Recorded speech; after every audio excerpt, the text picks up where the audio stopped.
it occurred to me that I should explain why I build locos radio controlled instead of normal 2-rail. Now, I think that many people might expect that radio controlled locos involve the use of these things. Now, I do in fact use these transmitters, but only for cars and lorries, because for cars and lorries I require these for steering and tipping and that kind of thing. However, a locomotive needs much simpler control mechanisms. So regardless of the size of loco, like this 16mm Decaval, I really need something much simpler, very much like a conventional controller for 2-rail control, because all I want really is the same sort of function. In basic terms, I want to be able to go forwards and backwards. In this instance, I actually want a bit of steam, like that. And if you look carefully also, with this loco, let me just see if I can zoom in.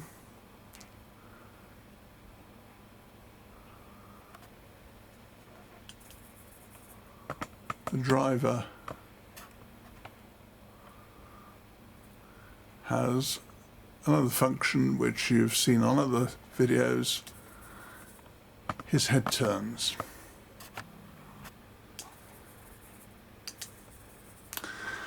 And that is via a servo. So I have servo control.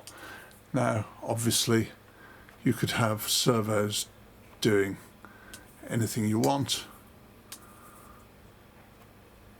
but in this instance I have him, a driver, looking forwards or backwards. So radio control is an easy way of doing that. Doubtless you can do that with DCC as well, but I choose to do it with radio control. And instead of using a conventional transmitter like I just showed you, all it needs is a very, very simple compact handheld controller like that. This is from Micron TX22, and a controller like that, it gives you, this particular one gives you throttle in both directions, very similar to a conventional model railway controller. You can get a different type that is full sweep and a separate reverse switch, but I choose to have this sort. And interestingly, you can also set an inertia control like that, which is quite nice, just like conventional 2-rail controllers.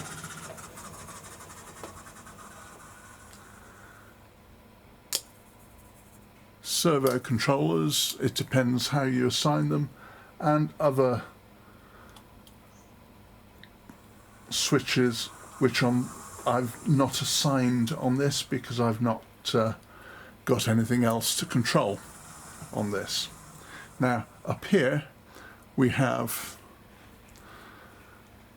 a selector switch. This one is set to 12. 12 is the channel number for this particular loco.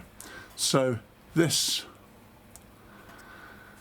particular controller can be programmed with up to 12 locos, and I can just switch between them instantly as I wish. So for small layouts where you don't have more than 12 locos, this is just the job. The range of it is certainly, as far as I can see, a loco. Size of the layout is not an issue, if you take my meaning. In the back of it, there's just a 9-volt PP3 battery, last all day certainly, and that's all there is to it. So very, very little different in terms of function between a radio control transmitter and a normal 2-rail controller. So functionality, I really like radio control. Now, regarding the Loco itself, this will go anywhere on any 32mm gauge layout. It won't stall on points because, of course, it's not picking up power. So you don't get nasty stalls everywhere. In fact, this layout isn't wired electrically at all. The points are powered, obviously, but that's all there is. So reliability of operation is very nice. You can walk anywhere with this. Very convenient. Now, the Locos, you can fit them with batteries that will last all day or all weekend. This one will last all day. It won't last much more, I guess, simply because I have a steam unit in, and that actually takes up more power than the motor. So, all well and good on an SM32, a 16mm scale layout. It's big. Of course you can get radio control gear in it, no problem. However, obviously people don't want to all model 16mm scale. But I also model in 7mm narrow gauge. These are radio control as well, and let me select the right channel for that, and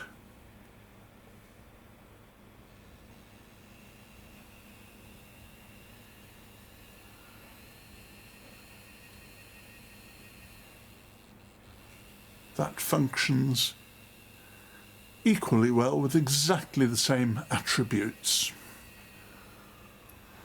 And this has, if I remember rightly, a 700, it might be a 1000 milliampere hour battery. This will last at least a day's full exhibition running. There, you can get a better view of that. It isn't in fact a Bachmann, this is a brass kit built up, but with a chassis I built specifically to take a 4-volt motor for radio control. Now, with this, if I can show you without dropping it, there we go. The gear motor is in that zone there, and the battery is in the boiler tank unit, and the receiver, which is in fact one of the old Deltang ones because I built it quite a long time ago, is in the firebox. Now, allow me to put that down, I beg your pardon. The receiver, being the old Deltang one, is only 10mm square, so it's a teeny little thing. Excellent things they were. Deltang ceased producing these a year or two ago because they couldn't get the chips anymore. The world ran out of them. However, Micron produced a new range of receivers, the Micron 601 and 602. I think it's the 602. Yeah, the Micron 601 is a low voltage receiver which will happily take 4 volts or so, a 1S receiver, which is what I tend to use. If you want to run at 12 volts, you want the 602 Micron.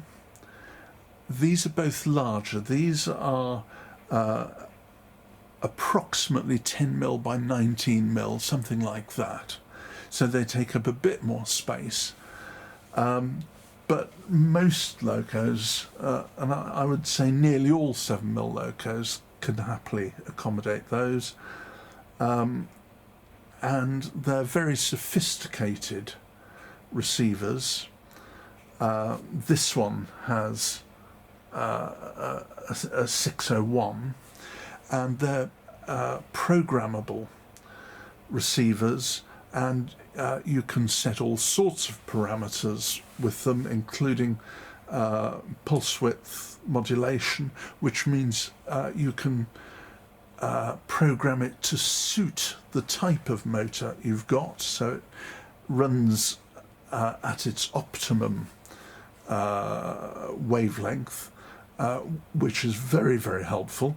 The 601 will also happily run servos, as we've demonstrated. They're very, very lovely receivers, available for in a model railway type and also for road vehicles, this sort of thing. Excellent for our purposes, and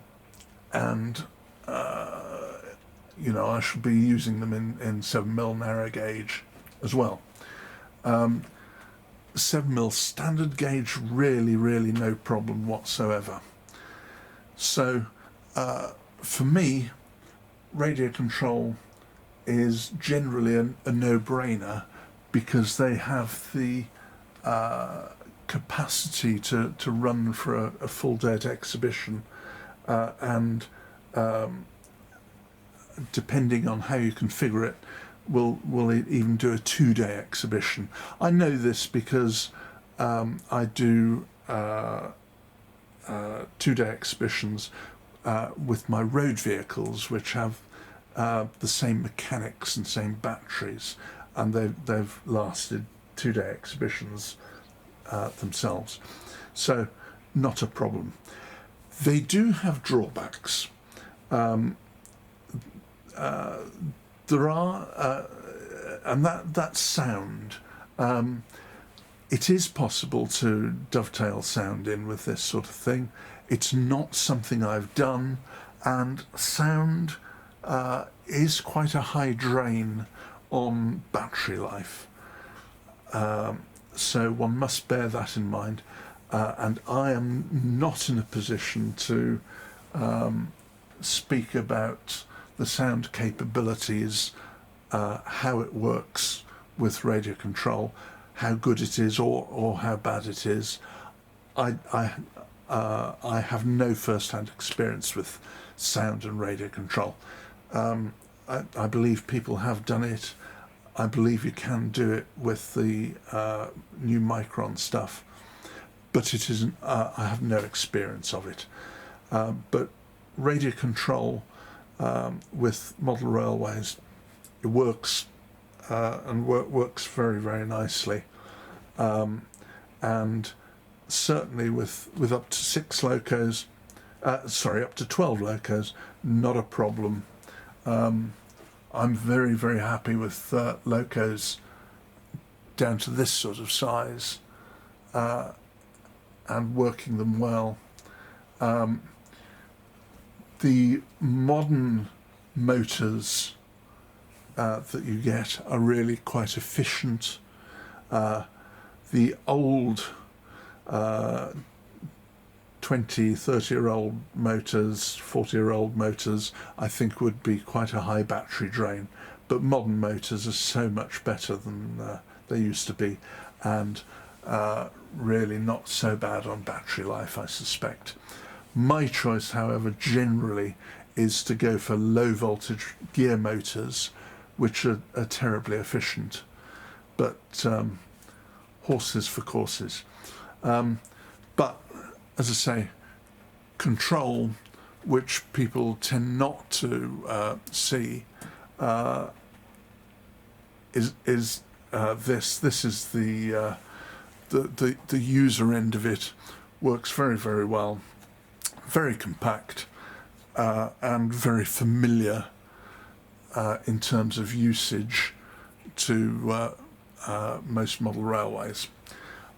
I just thought it might be of some interest to those even looking or thinking about radar control with model railways.